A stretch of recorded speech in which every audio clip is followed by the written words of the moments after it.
రామరావణ యుద్ధంలో రావణుని రథానికి ఎదురుగా నడుస్తున్న హనుమను చూసి ఖడ్గరోముడు ప్రత్యేకంగా పిలిచి నాతో యుద్ధం చేయడానికి రా అన్నాడు.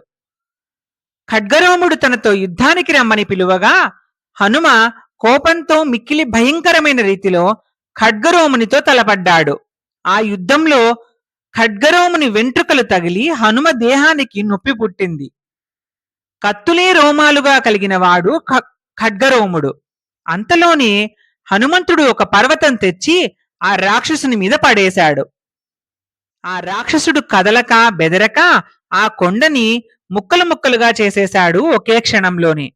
హనుమ మరొక పర్వతాన్ని తెచ్చి నేర్పుతో అతని రథం మీదకి కొట్టాడు.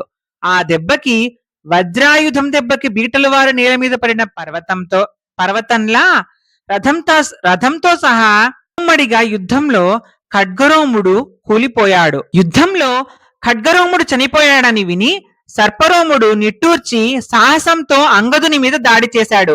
సర్పరోముని రోమాలు తగలడంతో ఆ పాముల విషం వల్ల అంగదుడు బాధపడి అంతలోనే తేరుకొని అతడిని తూలిపడేలా చేసి అతని ముక్కు పగిలేలా ఒక తన్ను తన్నాడు.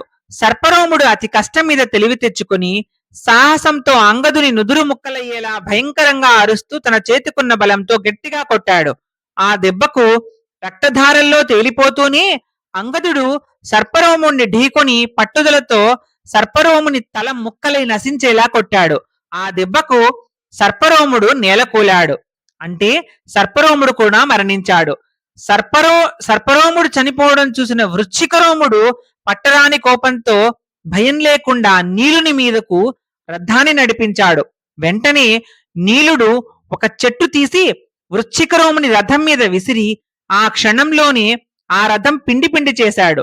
ఈలోగా వృశ్చికరోముడు రథం మీద నుండి దూకి చెట్టును విరవడం చూసిన నీలుడు మందార వృక్షంతో వృశ్చికరోముని చచ్చేలా కొట్టి నేల మీద పడేశాడు. వృశ్చికరోముడు చనిపోవడం చూసిన అగ్నివర్ణుడు అనే రాక్షస వీరుడు కోపంతో త్రేతాగ్నులు ఒకటై మండుతున్నట్లు తన శరీరంలో మంటలు మండగా తన ప్రభువైన రావణుని ఎదుట మహాశౌర్యము అతిశయించగా రామచంద్రుని మీదికి రథాన్ని తోలాడు. అతిగా వాగే స్వభావం కల ఆ అగ్నివర్ణుడు చాలా మాటలు అంటూ బాణ సమూహాన్ని ప్రయోగించసాగాడు. అగ్నివర్ణుని శౌర్యాన్ని, ధైర్యాన్ని, బలాన్ని చూసి రాముడు ఆశ్చర్యపడుతూ తన వింటికి వారుణాస్త్రం తొడిగి ఆ అగ్నివర్ణుని తల ఆ క్షణంలోనే నరికివేశాడు. అగ్నివర్ణుడు చనిపోవడం రావణుడు తన కళ్ళారా చూశాడు. బాధ పొందిన మనస్సుతో రామచంద్రుని సమీపించడానికి రథాన్ని నడిపి పట్టరాని గర్వముతో ఇలా అన్నాడు: రామా, యుద్ధరంగం నుండి ఎటూ జారుకోకుమా, శత్రువులు నవ్వేలా భయంతో అరణ్యంలోకి పారిపోకుమా, పేరు పేరున నిందించకుమా, వానరుల్ని తోడు తీసుకుని యుద్ధం చేయాలనుకుని పిలవకుమా అంటూ రాముడిని తేలికగా తీసి పారేస్తూ మాట్లాడుతున్నాడు రావణుడు. రాముడిని ఆ విధంగా అని మహాకోపంతో విల్లు ఎక్కుపెట్టి నారి భయంకరంగా సారించి బిగ్గరగా బొబ్బపెట్టి తీక్షణమైన బాణాలు సంధించి రాముని మీద వేగంగా ప్రయోగించగా దేవతల ప్రభువైన ఇంద్రుడు దేవతా సంఘాలు కొలుస్తూ ఉండగా ఆకాశం నుండి ఈ యుద్ధాన్ని చూశాడు.